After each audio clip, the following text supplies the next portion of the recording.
Well, good morning everyone. Welcome back with me again.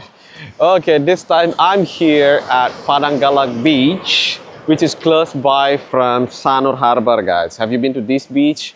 Maybe not a lot of you been to this beach because it is kind of like not really popular beach to visit, yeah? Because there's nothing around here. It's empty. No restaurants, no shops, anything. Only some local people here. They do fishing. But the beach is quite nice. Black Sand Beach, but I don't know if it's really good for surfing with that wave.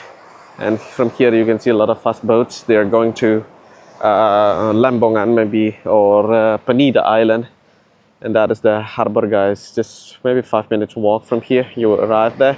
And if you keep walking, you will go to Sagara Beach, Sindo Beach, where there are a lot of restaurants there, and also the mall. Yeah, it's pretty close from all the touristy area here. Anyway, today it will be a bit different video. I know some of you would like to stay longer or live here in Bali for your retirement or nomad maybe with those visas, and renting villas monthly or yearly, it can be a little bit, it's quite expensive, yeah? So instead of that, maybe some of you planning to build your own property here in Bali, your own villa to live. But before you build your own property in Bali, you need to know like very important information, guys. Or you need to watch out some pitfalls before you build your own property. So today, I was invited by Mr. Gary from the Yaran property developer. If you remember, last time we had an interview discussing about their project here, close by from this beach at the back there. It's walking distance actually. I will meet him soon and we will discuss about the common problems that you will face before you build your own property in Bali. So basically some pitfalls that you need to watch out, guys. So let's go and meet him. This is the new project. That is the guy, Mr. Gary. Hello, Mr. Gary. Hi, Krishna. Good to see you again. Nice to see you again. Yeah, good to see you. Okay, so this is the Yaran project. Yes, this is the Yaran project, the Sanur Breeze Villa. Okay. So this is the location for Sanur Breeze Villa 1. And we have Sanur Breeze Villa 2, also already sold out. It's on just around the corner. Okay. And yeah, of course, as many people have known, we've also started our Sanur Breeze Villa 3 project. And actually one of them is already reserved. Yeah, the location of Sanur Breeze Villa 3 is actually here, right next to Sanur Breeze Villa 1. Oh, I see. Yeah. It is good, yeah. Pretty close from the Padangalak Beach. Yeah, it is. As I've said in the, I'm not sure if it's with you in the previous video or with, in other videos and many other people that come to talk to me. It is very close, very conveniently located. It's only, I think to the harbor is less than 15 minutes by walking. Or if you have a push bike. I just came from Padangalak Beach. Yeah. Anyway, what you call that? Discussing about these constructions in Bali, and a lot of people, maybe they just not really familiar about constructions in Bali. Yeah. And some people may have some problems when they build their own building. Maybe can you explain a little bit what people need to know to avoid like pitfalls or something important that they need to know before they build their property? Sure, yeah. I mean, again, before that, like, thank you so much for coming here. No problem. I just want to show you the progress of what we're building here. And yeah, again, to answer your question, I think it's best because what we share, the knowledge that we actually learn, when building or conceptualizing these projects. There are a few common pitfalls that we really need to look after, and we've been very fortunate to have very good counsels, very good consultants that warn us beforehand. So we managed to come up with this beautiful project. So the two key areas that we need to look out for common pitfalls is number one is regarding the land. Yeah, that is very important. Correct, yes. And number two is regarding the actual construction or building of the villa. So in terms of the land, the first thing we need to look out for is about the zoning. Yeah, a lot of times, when you're on the property market here in Bali, zoning could be unclear. So yeah, make sure you know exactly the zone of the land that you're going to purchase. That's the first thing. The second thing is about road access. Yeah. That's another common thing that people don't think about, but that could really hurt your investment in the future if you don't really look into that road access. Next up, we also have issues with drainage. Yes. With the heavy rainfall that happened in Bali, a few weeks past. I mean, Yes. today we are fortunate to have this great Yeah. blue sky, but yeah, when it rains, drainage becomes very important. Yes. And Agree yeah, with that. yeah, basically, yeah, those key areas for the land is very important. And in terms of construction, the building, of course, the design, that's very important. You need to check for the soil strength. We are, in civil engineering terms, we call it the geotechnical survey. So to make sure you have proper design for your foundation, make sure your structure is also properly designed after that. Next up is also making sure that you have a good construction team, a good builder. That's very important. Find an honest, truthful builder that will actually build according to the design that you've already paid for. Actually. Exactly. As well as look out for a waterproofing method that they're implementing on your property. Make sure that it covers basic stuff like covering to up avoid the mold. Yeah. Correct. Yes. So when they're pouring concrete for the ground slab, make sure they're thinking of preventing the rising dam. So yeah, there are ways to do that, such as layering a plastic membrane before they pour the ground floor slab. That's a simple thing. So what else? Waterproofing.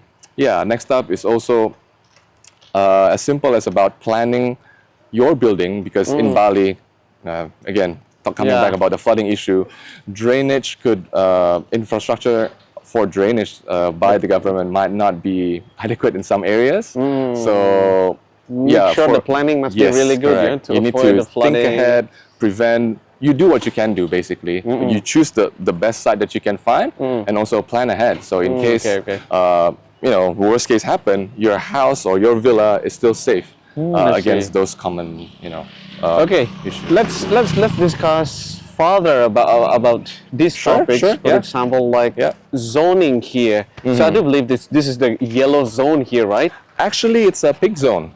Sorry. It's pink zone. Yeah, Pink it's zone, a tourism zone here in Padangalak. So I'm not sure when exactly, but the Bali government recently rezoned this whole area because if you see Sanur, that's practically full. Yeah. So we believe that's the reason why they rezoned this area from I think it was agriculture before this, but they rezoned this stretch just north of the Sanur Harbor now all to pink zone. Pink zone. Yeah. Pink zone. Yeah. So the coastal side, which is this area, it's all pink zone. But what we have to be careful is that sometimes it's not clear where's the border, the pink zone end, because it could be the same area. Like here in Padangalak, we're in one Padangalak area just north of this harbor, but then to the other side, actually we can see from this point. Maybe we can see a little bit. Yeah, we have to be careful because there's no clear boundary, and then suddenly you could end up in a green zone, like here in Padangalak. This subdivision and towards the coast is still pink zone, but then if you see up in the distance there's a bit of a hill. There's all the banana trees there. Yes, so actually there's a hill that stretched from south to north here in Padangalak, and then some people actually purchase land up there without realizing that on top of that hill, that's already green zone. Oh, I see. So they cannot build then? Yeah, you cannot build legally on that area. Some people still do anyway, but again, that's something that we really do not recommend. That is a bit riskier. Exactly, because then you will have permit issue, you have licensing issue, things like that. So we want to avoid that. So when purchasing a land, that's the first thing that you need to look out for. I see. Sometimes it might not be clear from the listing or from the agent's explanation. So I really suggest people to really do their due diligence. Find great counsel locally or consultant that can really investigate what is the zoning for the location. Is it pink zone or is it green zone? Because sometimes it could be like one block over and it's a totally different zone. Totally different. Yeah. So how about the road access? Because sometimes this road access can be, like surprise after you build something and then finally you found out that you have no road access. Correct. That is true. It unfortunately happened quite often here in Bali because I don't know why exactly, but I guess because Balinese people are traditionally very trusting, so a lot of the agreement done informally, but I guess moving forward with a lot of different people moving in, I think having your road access legally, checked out is very important, because it happens actually for the like behind this, for this wall. example, yeah? This is a road, right? Yeah, There's this is other road. block. This is within the subdivision, but the block I'm talking about is on the other side of this wall. So there is quite a big block here, and if you see, like, there's a few villa already built there. There's one high up there, and the one right here with the solar panel. So yeah, those villas are built on this subdivision just north of this location. So they cannot enter from this road? No, they cannot enter from here because it's blocked off here. And we've actually previously looked at a few block of land over there, but thank God we got good counsels again. What we found out is that those subdivision, they don't have a strong legal basis for the access road. So what happened right now is the road to access those subdivision have to pass through a private property. So someone's private property is being used to access those area, and what ended up happening is that there's no clear agreement on who or until when they can use that access. We believe there are some agreements, but now that is being disputed. And what happened now, the owner of that private property where they already built a paved road, the owner closed that access because it's their legal rights, and now those villas and other people that owns block over there cannot have access to the property. So that is actually, you need to really careful, exactly. If you want, I can show you right now. Sure. Yeah. So yeah, here's the one of the example that spoke to you about earlier. So our subdivision is on that side, and you can see, like, there's actually like paved road here. So the I don't know who could be the owner of those villas or the subdivider have already actually paved access road here, but then because they don't have strong legal basis for using this now, the owner of this private land just blanked it off, and they installed another barrier over there. So the owner of those property do not have easy access to the property now. So you really don't want this to happen to your block of land or to your villa. I see. That's another important thing that we need to watch out for. I see. Yeah, another thing that we need to watch out for, other than the access, is also about the dimension or the boundary of your block. Because in our land title here in Indonesia, there's no clear marking of or measurement of your block. Oftentimes it just gives you the block number or the location, but it doesn't have things such as the internal angles of the block, the dimension of each side, even the dimension of the neighboring block. It's common here in Indonesia to not have the seller would not have legal proper marking on where the boundary of the land is. And a lot of time especially if it's leasehold, a lot of time they don't even bother to mark it, because probably it's part of a bigger block of land, bigger plot. And so when they subdivide it as a leasehold property, they don't mark it properly. So what we've done here at Yaran, we actually send our own surveyor. So even though like the subdivider already surveyed out, but we pay for ourselves, to find a surveyor and check out, the dimension of the block of the land that we're purchasing, just to make sure that we're not encroaching on the neighbor or the neighbor is not encroaching us. And that's very important, because I can guarantee you, if you go to the market here in Bali, try to find a block of land, 99% of the time they won't have proper dimensions, they won't have proper internal angles. So the boundary of your block might not be exactly as per what it's supposed to be. I see. And how about the drainage? So it is all planned perfectly and prepared, right? Because as you know, I think most of people know that some areas in Bali got flooded last time. Yes. So the 10th September flooding. That 10th September flooding might be an extreme weather event as well that contribute to that flooding. But what we could do is actually make sure that the land that we chose have proper drainage planning. So that's actually what I mean. Yes, we need to find out where is the public drainage access, the drainage infrastructure that the government has prepared.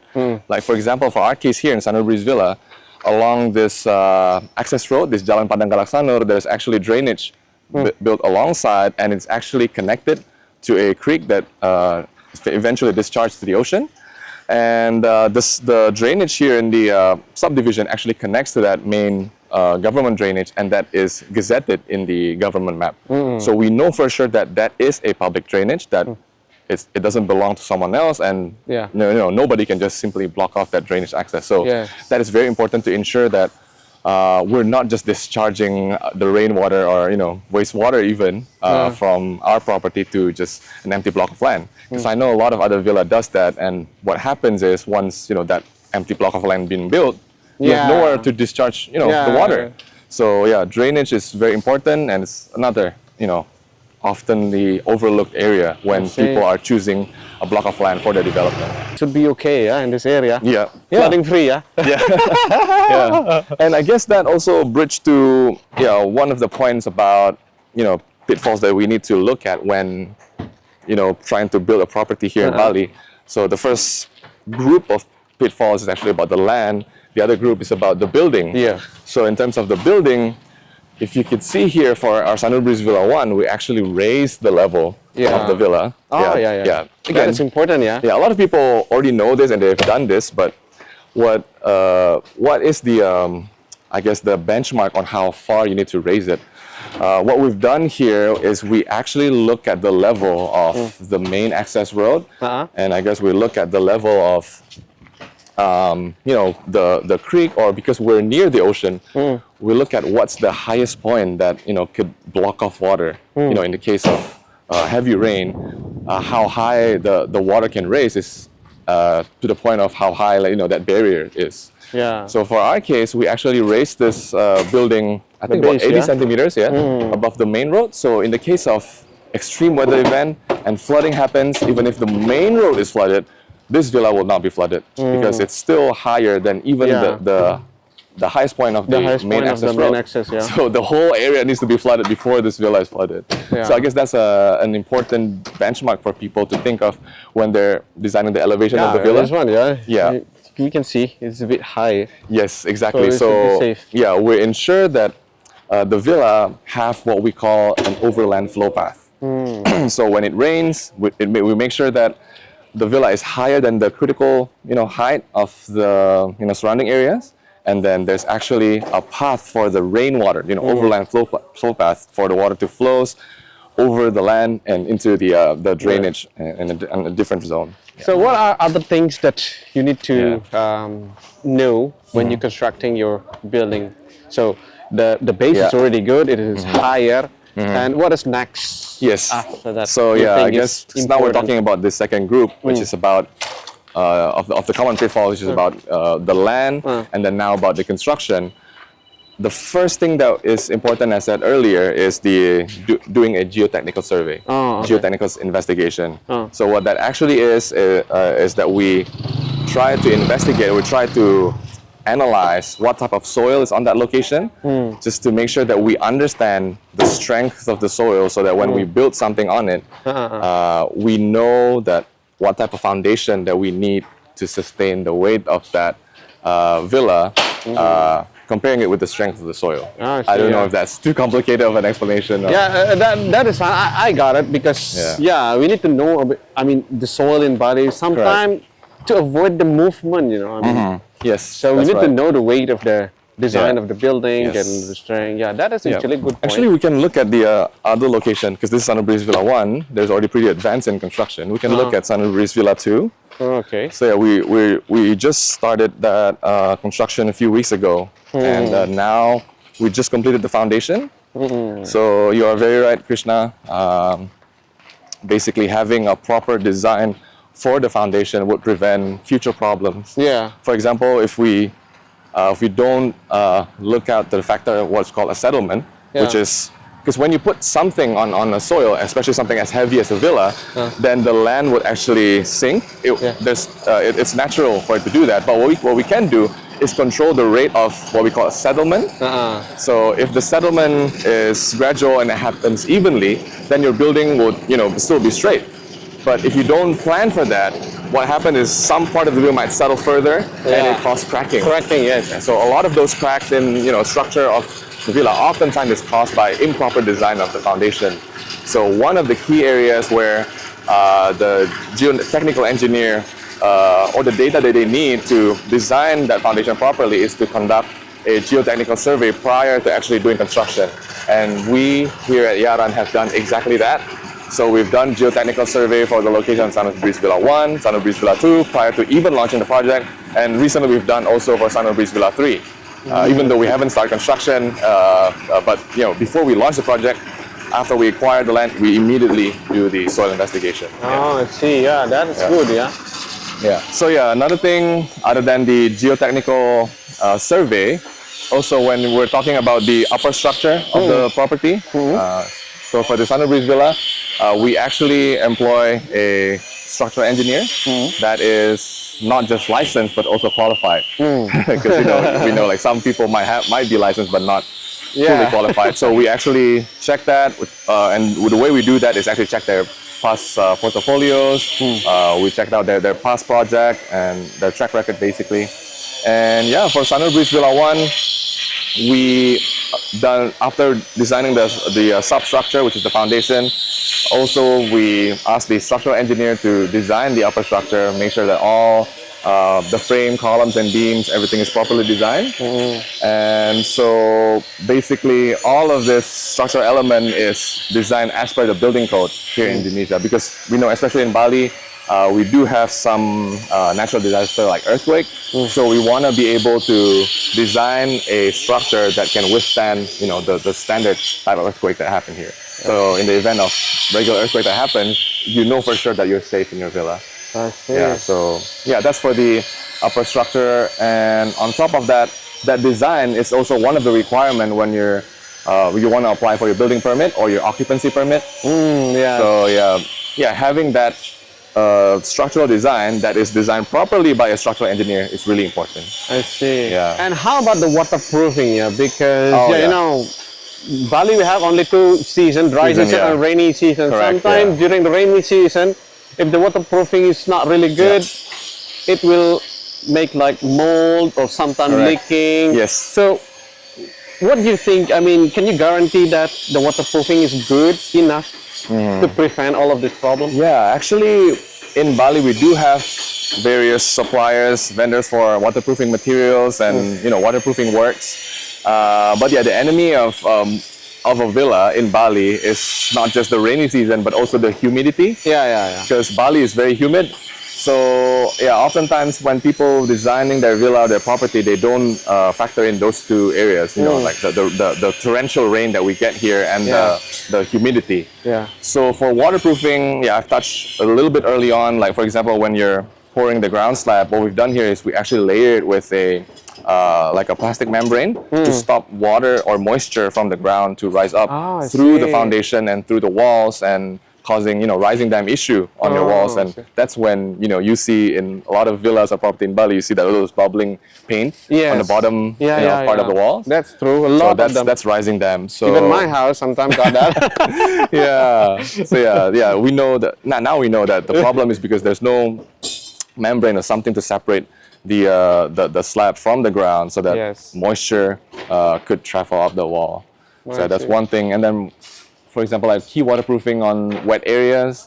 Make sure that we waterproof all the wet area, especially on the upper floor, like the bathroom, the toilet area, as well as if you have like a flat roof section, like this villa, where we put all the utilities. We also will put like a membrane there to basically waterproof that area. So it's not just the slope of the roof is important, but waterproofing that flat roof so that in the event of heavy rain and there are some water puddling on that flat roof, then it won't just seep through the concrete and then leak into your villa. So waterproofing is important. And another important thing, I guess, with waterproofing especially is also the quality control when the vendor or the contractor is doing the work. So that's why not just for waterproofing actually, but for aspect of everything, construction of this villa, we actually employed an independent building inspector.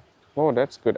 So it's not just basically trusting our builder or trusting our skill for managing this property. But as a check and balance, we also hire an independent building inspector who did not just check the design. So even the structural design is checked by this building inspector who is also a licensed structural engineer. They also check the construction progress. So there are some checks every milestone that the builder have accomplishes. We will then invite this independent building inspector to do their checking and make sure that everything built here is as per the design, including the structure, the waterproofing, even like the preparation for the electrical line, the plumbing line, as well for the aesthetic aspect later on. I see. So yeah, that's all our experience in building this Sunrise villa that we can share with your audience. I see. That is actually a very important information. Any other things maybe people need to know? How about the price, maybe? So yeah, at the moment, I guess I can share here. We have Sunrise Breeze Villa 1, 2, and 3. So Sunrise Breeze Villa 1 and 3 is sold out. As you can see, construction is underway. For Sunrise Breeze Villa 3, 1 is reserved. And we do have 1 more available. Oh, okay. Which is right here, where we're standing right now. This will be the site for Sunrise Breeze Villa 3. I see. The last unit in this area. So yeah, the price is at 2.7 billion Indonesian rupiah. Yeah, so yeah, we do have to increase it a little bit from Sunrise Breeze Villa 1 because like the material cost is higher, and but we keep it the same as the Sunrise Breeze Villa 2. Oh, I see. Okay, or maybe we can put the link, and then if people want to know more about the pricing and other things, instead of they can look for our previous video actually, but if they want to update or anything, we can click through our link. Oh yeah, they can click through there, and I think if the buyer is especially Australian, that's where our company is from, now is a great time to invest or to purchase this villa, because I believe in the previous video when we're discussing, the price is 2.5, but then the exchange rate was around 10,000 rupiah back then, so the price is around 250,000. But today, exchange rate goes in favor of AUD. So actually, even though the price in rupiah is higher, it's 2.7 billion, but if you convert that to AUD, it's actually less than 250,000. So yeah, I think that's all that I can think of at the moment. Basically, to anyone watching, if you want to invest your property, invest your money in property here in Bali, look out for those common pitfalls. Make sure that you do your due diligence before selecting the block of land and purchasing. Make sure you select the right builder, and during the construction process, make sure that you do the right safety measure, hiring a building inspector or anything within your budget to ensure that you get the property like what you want. So, okay. I think that is very important information. But anyway, thank you very much. Thank you so much for coming, Gary. Thank you so much for checking out our progress here at Sunrise Breeze Villa. You are the most welcome. Hopefully, this video can help people to decide if they want to invest in Bali. At least they know what to do. Okay, so see you again next time. See you around. Bye. It was very good information, very complete actually. All the things that you need to know from choosing the land and construction. And if all developers follow that rules, I think we will have a better development in Bali. And if you like to build your own property in Bali with those steps, I think you're ready to go, guys. Okay, so I think that's all for this time video. I hope this video it's helpful for you that planning to have your property in Bali. See you again at the next one. Thank you very much and bye now.